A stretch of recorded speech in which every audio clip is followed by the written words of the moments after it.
बिस्मिल्लाहिर्रहमानिर्रहीम अस्सलाम वालेकुम। जैसा कि आप सब लोग जानते हैं कि एफबीआई की तरफ से जो टैक्स 2025 की ड्यू डेट अनाउंस की गई थी वो गुजर चुकी है और वो तमाम लोग जिन्होंने अपने इनकम टैक्स के रिटर्न ड्यू डेट से पहले पहले फाइल की थी वो तमाम लोग एफबीआई के रिकॉर्ड में फाइलर कंसिडर हो चुके हैं। अब वो लोग जिन्होंने अपने टैक्स के रिटर्न ड्यू डेट से पहले फाइल नहीं की या जिन्होंने अभी तक भी अपने टैक्स की रिटर्न फाइल नहीं की, वो अगर अपने टैक्स की रिटर्न फाइल करेंगे तो एफबीआई के रिकॉर्ड में लेट फाइलर कंसिडर होंगे। याद रखें, मैंने आपको पहले भी बताया था कि एफबीआई के रिकॉर्ड में जो फाइलर और लेट फाइलर का कंसेप्ट है ये सिर्फ और सिर्फ यूज होता है जब आप प्रॉपर्टी के लेन देन की कोई ट्रांजैक्शन करते हैं, यानी कि आपको प्रॉपर्टी सेल करते हैं या प्रॉपर्टी परचेज करते हैं। उस वक्त आपका जो एफबीआई का जो स्टेटस है फाइलर का या फिर लेट फाइलर का जो स्टेटस है ये कंसीडर होता है। इसके अलावा आपने गाड़ी ट्रांसफर करवानी हो, आपने बैंक की कोई ट्रांजैक्शन करनी हो, आपने कोई जनाब बैंक का आपका प्रॉफिट आता है आपका या किसी और जगह पे कोई टैक्स का मामला है, तो किसी भी जगह पे लेट फाइलर का कंसेप्ट यूज नहीं होता। वहां पे तमाम तर मामला में सिर्फ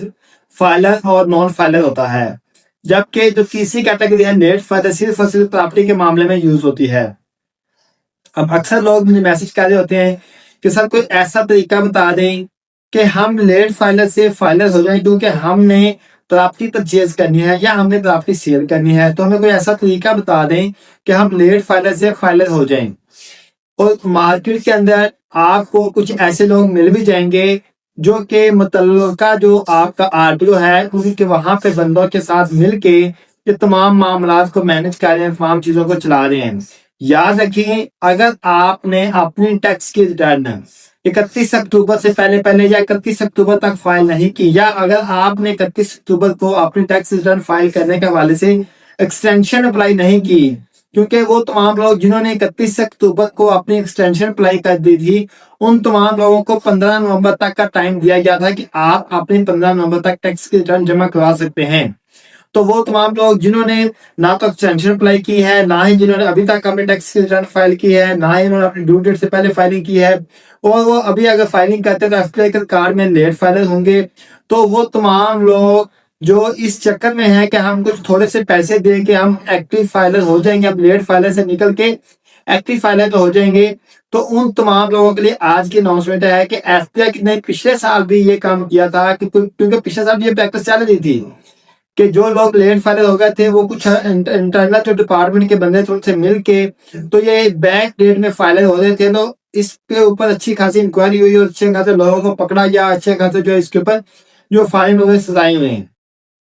तो आप अगर ये गलती दोहराना चाह रहे हैं, अगर आप ये गलती करना चाह रहे हैं कि आपने तो प्रॉपर्टी सेल करनी है या आप प्रॉपर्टी परचेज करने वाले हैं और आपने अपनी टैक्स की रिटर्न फाइल नहीं की, या आप अभी फ्रेश फाइलर बनना चाह रहे हैं और आप ये चाहते हैं कि जनाब किसी को थोड़े बहुत पैसे दे के हम जो है वो लेट फाइलर से फाइलर की कैटेगरी में आ जाएंगे तो हमारा काम सीधा हो जाएगा, हमारा टैक्स बच जाएगा, तो ये आपके लिए जुर्मानों का, आपके लिए नोटिस का, आपके लिए ऑडिट का फंदा है। क्योंकि एफबीआई ने क्लियरली अनाउंस किया है कि जो डेट गुजर चुकी है उसके बाद जो बंदा टैक्स फाइलिंग करेगा वो लेट फाइलर कंसीडर होगा। अब जो लोग अभी टैक्स फाइलिंग करते हैं आज की डेट में और बैक डेट में जाकर उनको फाइलर का स्टेटस करवा दिया जाता है इंटरनल डिपार्टमेंट के बंदों के साथ मिलकर कुछ पैसों की एवज, तो तमाम का तमाम जो प्रोसेस है सारा इलीगल है। आप इसमें फंसेंगे, जो लोग आपको एक काम करवा के दे रहे हैं वो भी इसमें फंसेंगे, और फिर जो लोग इंटरनल डिपार्टमेंट के जो लोग इसमें इन्वॉल्व हैं वो तमाम लोग भी इनसे इसमें फंसेंगे। इसलिए अपने आप को मुसीबत में ना डालें, ये काम बिल्कुल ना करें कि अगर आपने अपने टैक्स की रिटर्न लेट फाइल की है और अगर आप प्रॉपर्टी की ट्रांजैक्शन करना चाह रहे हैं कोई भी, तो आप या तो बियर करें, थोड़ा सा टैक्स ज्यादा पे कर लें, आप थोड़ा सा जो है वो लेट फाइलर वाला टैक्स पे कर दें और अपनी प्रॉपर्टी की ट्रांजैक्शन को करें, तो आप इलीगल जो चीज है उसके अंदर ना जाएं, बल्कि अपनी लीगल चीज को आप इलीगल ना बनाएं।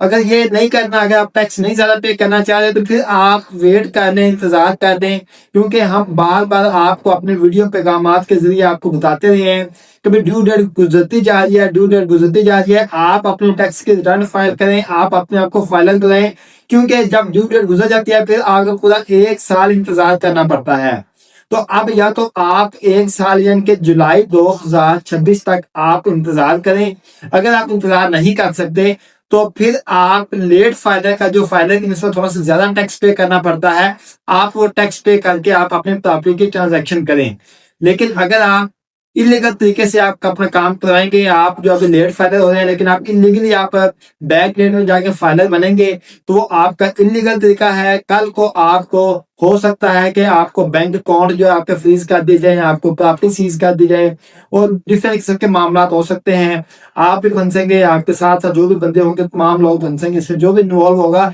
तमाम लोग इसकी जो है ना वो कटहरे में आएंगे। इसलिए हमें जो लोग मैसेज करते हैं, हमें जो व्हाट्सएप करते हैं, तो हम अभी अपने आज इस वीडियो के तवसत से आपको कहना चाह रहे हैं कि हम ना किस तरह कोई लीगल काम करते हैं और ना ही हम आइंदा करेंगे। तो बार हाँ हमें मैसेज करके आप ये ना कहा करें कि सर हमें कोई जुगाड़ करके तो हमें जो बैक डेट में फाइनल करवा दें, क्योंकि हम इस तरह का इलीगल काम नहीं करते। हम टोटली लीगल काम करते हैं। जिस बंदे ने हमारे से सर्विसेज लेनी है, लीगली सर्विसेज हम उसको प्रोवाइड करेंगे, इलीगल काम उसको नहीं करके देंगे। अस्सलाम वालेकुम।